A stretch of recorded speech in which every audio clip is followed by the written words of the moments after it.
Fahalimeram-batsika tsy avindray ehatra zao latsinainy maraina fa 7 amby 20 volana septambra izao misaotra Andriamanitra isika mbola afaka miantso sy anarandray amin'ity anio ity ary raisohery ho anao hatrany zany. Loha inderatsika ny mofinainan'io dia hivavaka isika. Tompo Andriamanitra eo tolotrainao ny derany lasa ny asa sy ny voninahitra masaotra anao izay satria nomenao tombontsoa lehibe indray amin'ity maraina ity mba afahany misitraka ny fahasoavanao. Amelany elokahy mamindrafo aminay ihany koa satria tsy mendrika anao zahay. Mbola zavatsoa ao anatinay ny fisainanay ho vao ary ny fonay akahotony satria eto anatrianao izay. Tenena raha io vavoninkenanao zahay aminaran'i Jesosy. Amen. Teny mofinainantsika androany dia manao fanompoana tsy misy fitiavan-tena laina amin'ny Galatiana 4:7 manao hoe araza mba ketraka ny fanaova-tsoa isika fa ny fotoan'andro no hijitsantsika raha tsy reraka isika. Amen. Eto amin'ity fiainan'ity dia matetika ny tao saika tsy misy vokany ny asa izay atao ho an'Andriamanitra. Mety ho matotra sy feno faharetana ny ezaka ataontsika mba hanao ny tsara kanefa mety tsy avela hita maso ny vokatra izany isika.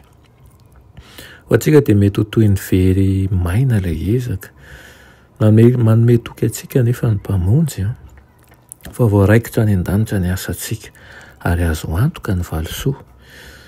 Izao ny vakiantsika ao amin'ny teny mpanao salamo manao hoe mandeha mitomany mitondra ny voafafiny izy fa hiverina mitondra ny amboarany amin'ny fihobiana kosa.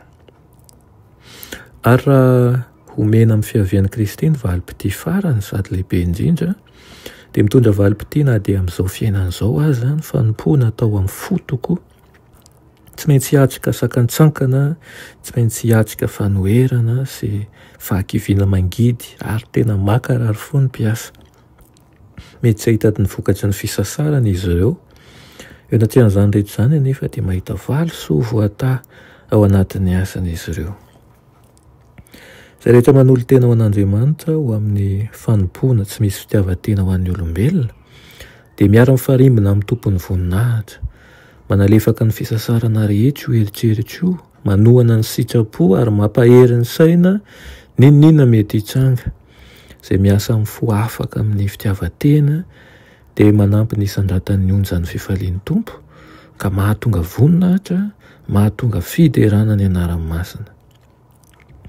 Ray amin'Andriamanitra amin'ny Kristy ary amin'ireo anjely masina tokoa isika ka voadidin'ny revim-piainan'ny lanitra, revim-piainana izay mitondra fahasalamana ho an'ny vatana sy tanjaka ihany koa ho an'ny saina ary fifaliana ho an'ny fanahy.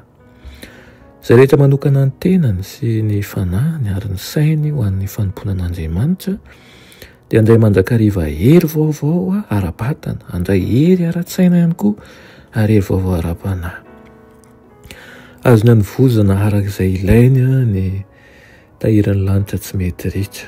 Meny Kristy azy ny fofinain'ny fanahiny dia ny aina mihitsy. Mamoaka ny heriny ambony indrindra ao am-pony sy ao an-tsainy ny fanahy masina ka izany no tokony tsy hakivitsika, tsy haketraka fa lehibe tokoa ny valosoantsika izay any an-danitra. Amen. Ry tompo teanay ho misaotra anao ny amin'izany teninao izany, ampianaro izahay ajoratra amin'ny farany ary ihany koa hifikitra amin'ny teny fikasanao sy hatoky mandrakariva ny hiraka izay ampanaovinao anay. Aminaran'i Jesosy. Amen.